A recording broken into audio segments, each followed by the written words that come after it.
अस्सलाम वालेकुम everyone, welcome to vocabulary you learn English with easy lessons. आज के लेसन में हम ये 3 एडवर्ब्स हैं, इनके बारे में पढ़ेंगे। Hereof, thereof, whereof. इससे पहले मैं 2 वीडियोस बना चुकी हुई जिसमें मैंने hereby, thereby, whereby को एक्सप्लेन किया था। आप लोगों ने काफ़ी अच्छा रिस्पॉन्स दिया उस वीडियो पे। फिर मैंने आपको हेयर इन, देयर इन और वेयर इन को एक्सप्लेन किया था एक लेसन में, उसमें भी काफ़ी अच्छा रिस्पॉन्स आया। आज मैं आपको एक्सप्लेन करूंगी हेयर ऑफ, देयर ऑफ और वेयर ऑफ को। ये सब एडवर्ब्स हैं, ठीक है। अब एडवर्ब्स मतलब इनका क्या मतलब है, इनको कैसे इस्तेमाल करते हैं, आपके आज के लेसन में ये हम समझेंगे, क्योंकि ये काफ़ी मुश्किल वर्ड्स हैं। इनका समझना जो है वो इम्पॉर्टेंट है। अक्सर स्टूडेंट्स को नहीं समझ में आता, बहुत कंफ्यूज करते हैं, तो मैं बहुत आसान एक्सप्लेनेशन में आज आपको समझा दूंगी। जो इससे पहले मैं पहले 2 वीडियोस 2 लेसन्स बना चुकी हूँ, उनके लिंक्स मैं आपको डिस्क्रिप्शन में दे दूंगी। आप उनको भी ज़रूर देखिएगा और समझिएगा कि उनके भी क्या मतलब है, ठीक है। चलिए शुरू करते हैं। जैसे कि पहले है हेयर ऑफ। हेयर ऑफ हम यूज करते हैं, अच्छा ये समझ लीजिए, ये एडवर्ब्स जो है ना, ये लीगल कॉन्टेक्स्ट में इस्तेमाल होते हैं ज़्यादा से ज़्यादा, मतलब ज़्यादातर। जो फॉर्मल हमारी लैंग्वेज होती है, फॉर्मल इंग्लिश में इस्तेमाल होते हैं। लीगल कॉन्टेक्स्ट से मतलब ये है कि जो लीगल डॉक्यूमेंट्स लिखे जाते हैं ना, जो एग्रीमेंट्स लिखे जाते हैं, डॉक्यूमेंट्स लिखे जाते हैं, जो लीगल लैंग्वेज होती है ना, कानून की जो लैंग्वेज होती है, उसमें ये एडवर्ब्स, ये जो वर्ड्स हैं, ये ज़्यादातर इस्तेमाल होते हैं, ठीक है। इनको अदरवाइज भी इस्तेमाल कर लेते हैं लोग, आपको अदरवाइज भी इनको पढ़ने के लिए मिलेगा, लेकिन ज़्यादातर ये लीगल कॉन्टेक्स्ट में इस्तेमाल होते हैं, फॉर्मल इंग्लिश में इस्तेमाल होते हैं। इसलिए थोड़ा सा ना कंफ्यूज भी करते हैं, क्योंकि जो लीगल इंग्लिश है ना, जो कानूनी जो इंग्लिश होती है, कानूनी डॉक्यूमेंट्स के ऊपर लिखी हुई, वो ज़रा टफ होती है, मुश्किल होती है समझना, ठीक है, हार्ड होती है। अच्छा, हेयर ऑफ को देख लेते हैं। हेयर ऑफ का मतलब ये होता है, it refers to something previously mentioned और specified within the same document और टेक्स्ट। देखिए, कोई डॉक्यूमेंट है, उसमें जो लीगल जो भी उसके अंदर लिखी गई हैं चीज़ें, बातें लिखी गई हैं, अब जिस भी बात के आगे, जिस भी जुमले के बाद में हेयर ऑफ लिखा हुआ होगा ना, इसका मतलब है कि वो जो जुमला है ना, वो रेफर कर रहा है उस डॉक्यूमेंट में जो पहले बात की गई है, उस डॉक्यूमेंट के अंदर ही जो बात की गई है ना, उसको रेफर कर रहा है।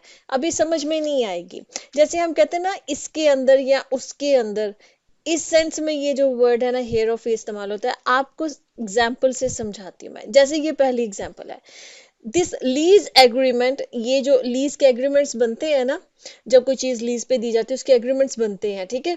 अब वो कह रहे हैं कि this lease agreement outlines the obligations of the tenant and the landlord।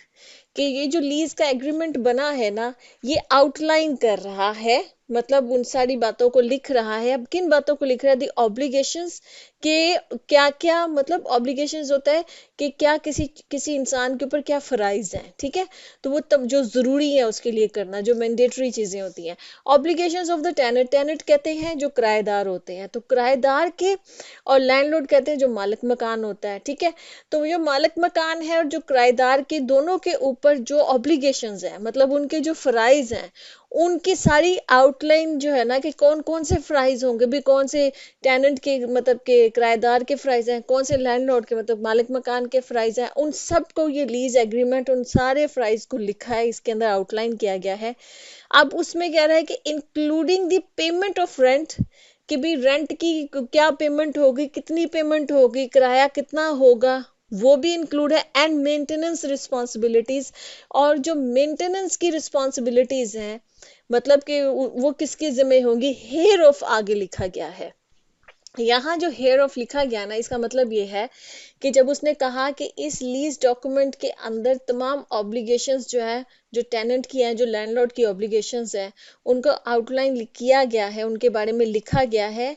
और हेयर ऑफ कहने का मतलब ये है कि और उसके अंदर ये इंक्लूड है कि पेमेंट कितनी होगी, रेंट की क्या पेमेंट है, और मेंटेनेंस रिस्पॉन्सिबिलिटीज किसकी होंगी, ये कहने का मतलब है कि उसके अंदर ये इंक्लूड है। मतलब वो जो एग्रीमेंट में आउटलाइन किया गया है, हेयर ऑफ एक्चुअली उसके अंदर, इसके अंदर, इस मीनिंग में इस्तेमाल होता है कि इसी डॉक्यूमेंट के अंदर ही ये बात है, ये कहने की सेंस में जो ना हेयर ऑफ इस्तेमाल है। तो अब चूंकि हेयर ऑफ किसके बाद लिखा गया है, payment of rent and maintenance responsibilities. तो इसका मतलब है ये कहना चाह रहा है कि जो मेंटेनेंस रिस्पॉन्सिबिलिटीज और जो पेमेंट ऑफ रेंट है ना, ये बातें इंक्लूडेड हैं, ये इसके अंदर जो है ना वो जो भी आउटलाइन बनाई गई है ऑब्लिगेशंस की, उसके अंदर ये बातें लिखी गई हैं। ठीक है, थोड़ी लीगल जो है ना वो इंग्लिश होती है, लीगल लैंग्वेज है, तो थोड़ा मुश्किल होता है उसको समझना। आई होप कि मैंने आपको बहुत आसान जुबान में इसको जो एक्सप्लेन कर दे। इसी तरह से जैसे कि नेक्स्ट सेंटेंस देख लेते हैं, the agreement clearly states the terms and conditions hair of.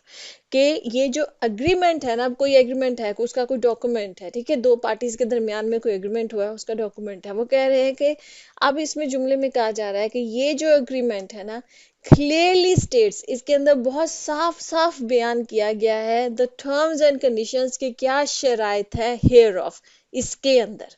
ठीक है, कि इसके अंदर जो है ना वो साफ साफ टर्म्स एंड कंडीशंस को लिख दिया गया है, क्लियरली स्टेट कर दिया गया है, मतलब खुला उसको बयान कर दिया गया है। ठीक, इसी तरह से एक और एग्जांपल देख लेते हैं, the contract specifies the payment terms and deadlines here of. कि ये जो कॉन्ट्रैक्ट है वो स्पेसिफाई कर रहा है पेमेंट टर्म्स, कि पेमेंट की क्या शराइत होंगी, ठीक है, क्या टर्म्स होंगी उसकी, एंड डेडलाइंस, और जो डेडलाइन है कि भाई कब तक पेमेंट जो है ना वो हो जानी चाहिए, इससे आगे डेट नहीं जा सकती है। ठीक है, तो ये इस कॉन्ट्रैक्ट के अंदर, हेयर ऑफ एंड पे कहने का मतलब ये कि इस कॉन्ट्रैक्ट के अंदर पेमेंट टर्म्स और डेडलाइंस जो है ना वो स्पेसिफाई कर दी गई हैं।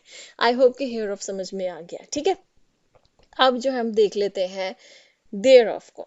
देयर ऑफ भी जो है ना वो थोड़ा सा हेयर ऑफ से मिलता जुलता। इसका मतलब ये होता है कि देयर ऑफ जब जिस भी जुमले के आगे लिखा हुआ है ना देयर ऑफ, उसका मतलब ये होगा कि उससे पहले जो बात की गई है ये अगली बात उससे रिलेटेड है। ठीक है, या वो आपको सेंटेंसेस में समझ में आएगा, जैसे कि इसका या उसका, इस सेंस में जो है ना वो देयर ऑफ इस्तेमाल होता है। मतलब जिस भी जुमले के आगे, जिस भी बात के आगे देयर ऑफ लिखा हुआ है, उसके कहने का मतलब ये है कि इससे रिलेटेड है ये बात। ठीक, अभी जुमले में समझ में आता है, जैसे कि ये पहला जुमला है, द कॉन्ट्रैक्ट आउटलाइंस। कि ये जो कॉन्ट्रैक्ट है ये मतलब आउटलाइन करता है the rights and obligations of both parties.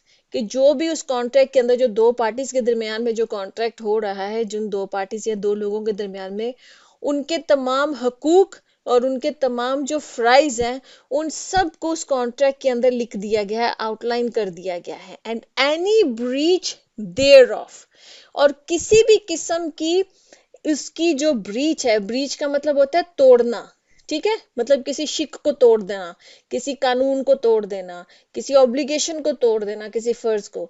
तो ये कह रहे हैं कि तमाम हकूक और जो तमाम फ्राइज हैं, जो राइट्स हैं, जो ऑब्लिगेशंस हैं, उन सबको लिख दिया गया है। And any breach thereof, और उसका किसी भी किस्म का अगर ब्रीच हुआ, मतलब उसकी किसी भी शिक को अगर तोड़ दिया गया, will result in legal action, तो फिर उसका नतीजा ये निकलेगा कि उस पर लीगल एक्शन लिया जा सकता है। तो देयर ऑफ का मतलब ये है कि ये जो बात एनी ब्रीच कही जा रही है ना, मतलब तोड़ना, और देयर ऑफ का मतलब है कि उसका मतलब कि जो इससे पहले कहा गया, वो क्या कहा गया, राइट्स एंड ऑब्लिगेशंस के बारे में जो बात की गई है, जो कॉन्ट्रैक्ट के अंदर लिखी गया है, कि किसी भी राइट या किसी भी ऑब्लिगेशन को अगर आपने ब्रीच किया तो फिर उसके नतीजे में लीगल एक्शन लिया जाएगा। ठीक, अब नेक्स्ट देख लेते हैं, report discusses the market trends and the implications thereof for our business strategy. अब समझ लीजिए इसको भी। The report discusses, the report जो है, जो बनाई गई है, वो डिस्कस करती है मार्केट ट्रेंड्स को। ठीक है, मार्केट में इस वक्त क्या ट्रेंड चल रहा है, कौन सी डिमांड है, किस चीज़ की डिमांड है, किस चीज़ की तरफ कंज्यूमर का रुझान ज़्यादा है, किस चीज़ की तरफ कंज्यूमर का रुझान नहीं है, या कम है, या एवरेज लेवल पे है। ठीक है, ये सारी ट्रेंड्स जो है ना उस रिपोर्ट के अंदर ये डिस्कस की गई हैं। And the implications thereof, और उसके क्या नताइज निकलेंगे। इम्प्लीकेशन का मतलब होता है क्या नतीजे इसके निकल सकते हैं, क्या रिजल्ट इसके निकल सकते हैं, इसकी इम्प्लीकेशंस क्या है। ठीक है, देयर ऑफ, इसकी मतलब, और इसके मतलब वो जो मार्केट ट्रेंड्स लिखे गए हैं ना, और इसके जो इम्प्लीकेशंस है कि और इन मार्केट ट्रेंड्स के क्या नताइज निकलेंगे फॉर आवर बिजनेस स्ट्रेटजी, हमारी बिजनेस स्ट्रेटजी के लिए। ठीक है, मतलब कि उस रिपोर्ट के अंदर ना सिर्फ मार्केट ट्रेंड्स लिखे गए हैं, बल्कि उसके इम्प्लीकेशंस भी लिखी गई हैं, उसके क्या रिजल्ट निकल सकते हैं, क्या नताइज निकल सकते हैं, वो भी लिखे गए हैं। अच्छा जी, नेक्स्ट हमारे पास है वो जी, the agreement specifies the terms of payment and the consequences thereof for late payment. कि जो एग्रीमेंट लिखा गया है वो स्पेसिफाई कर रहा है पेमेंट की शराइत को, टर्म्स ऑफ पेमेंट के पेमेंट की क्या शराइत होंगी, and the consequences thereof, और उसके क्या नतीजा निकल सकता है, उसके क्या रिजल्ट्स हो सकते हैं फॉर लेट पेमेंट, अगर पेमेंट को लेट किया गया। ठीक है, आई होप के देयर ऑफ भी समझ में आ गया होगा। अब समझ लेते हैं हम वेयर ऑफ को। वेयर ऑफ का मतलब होता है इन विच या इन व्हाट, इस सेंस में जो ना वो इस्तेमाल, जैसे कि जिसका, जिसकी, इस मीनिंग में वेयर ऑफ को इस्तेमाल किया जाता है। ये सब जो है ना वर्ड्स जो है, एडवर्ब्स जो है, ये लीगल डॉक्यूमेंट्स के अंदर इस्तेमाल होते हैं। अच्छा, इसको भी देख लेते हैं हम कि ये क्या कहता है। ये कहता है the policy outlines the benefits available to employees. कि जो पॉलिसी बनाई जा रही है उसमें आउटलाइन कर दिया गया है कि एम्प्लॉयज को कौन से, जो भी एम्प्लॉयज काम कर रहे हैं किसी कंपनी के अंदर, उनको कौन कौन से बेनिफिट्स जो है वो मिलेंगे। ठीक है, एम्प्लॉयज के लिए। The eligibility criteria whereof, मतलब, और जिसका जो एलिजिबिलिटी क्राइटेरिया है, मतलब जो बेनिफिट्स मिलेंगे ना, ऐसा नहीं कि वो हर जो भी इस कंपनी के अंदर काम कर रहा है हर एम्प्लॉय को वो बेनिफिट्स जो है वो मिलेंगे, नहीं। वो कह रहे हैं कि उसका कोई ना कोई एलिजिबिलिटी क्राइटेरिया है। ठीक है, मतलब कि अगर आप क्वालिफाई करने के लिए, मतलब कौन सी आपका क्राइटेरिया होगा, मतलब इतने साल वो एम्प्लॉय काम कर रहा हो या फ्ला रैंक पर हो, तो ये चीजें मिलेंगी उसको, ये पर्क्स उसको मिलेंगे, ये बेनिफिट्स उसको मिलेंगे। ठीक है, तो वो कह रहे हैं कि और जिसका एलिजिबिलिटी क्राइटेरिया जो है are determined by years of service, कि कितने साल उसको कंपनी में काम करते करते हो गए हैं, वो उसका एलिजिबिलिटी क्राइटेरिया ये है। मतलब कि ये नहीं कि आज एक एम्प्लॉय आया है, उसको भी 2 दिन हुए हैं ज्वाइन किए हुए, तो उसको भी सारे बेनिफिट्स मिल जाएंगे, नहीं।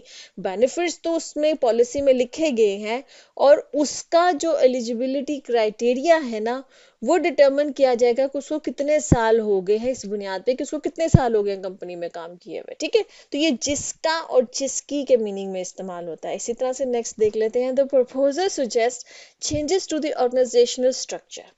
प्रपोजल लिखा गया है किसी कंपनी के अंदर, और वो ये सुजेस्ट कर रहा है कि जो ऑर्गेनाइजेशन का जो स्ट्रक्चर है ना, उसको चेंज किया जाए। ठीक है, अब वो कह रहे हैं कि द इम्प्लीमेंटेशन वेयर ऑफ, और जिसकी इम्प्लीमेंटेशन, मतलब उसको, उस पर जो अमल दरामद है, जिसका जो अमल दरामद है, मतलब उसकी इम्प्लीमेंटेशन, कि उसको अप्लाई कर दिया जाए अब। ठीक है, उस प्रपोजल में जो भी सुजेशंस दी गई हैं वो सुजेशंस को अप्लाई कर दिया जाए कंपनी में, तो उसकी जो इम्प्लीमेंटेशन है requires approval from the board of directors. मतलब उसके लिए जो है बोर्ड ऑफ डायरेक्टर्स की जो अप्रूवल है उनका, मतलब के इजाजत जो है उनकी, वो रिक्वायर्ड है। ठीक है, उसकी जरूरत है। ठीक है, तो वेयर ऑफ हुआ जिसका और जिसकी की मीनिंग में। इसी तरह आई होप के विलासन जो है वो आपको समझ में आ गया होगा, किसी किस्म की कोई कंफ्यूजन नहीं रही होगी। आप इसी तरह से कोई और मुश्किल वर्ड्स हैं जो आप जानना चाहते हैं, कोई भी कॉन्सेप्ट्स हैं, आप नीचे कॉमेंट्स में पूछ सकते हैं। ओके जी, अल्लाह हाफिज।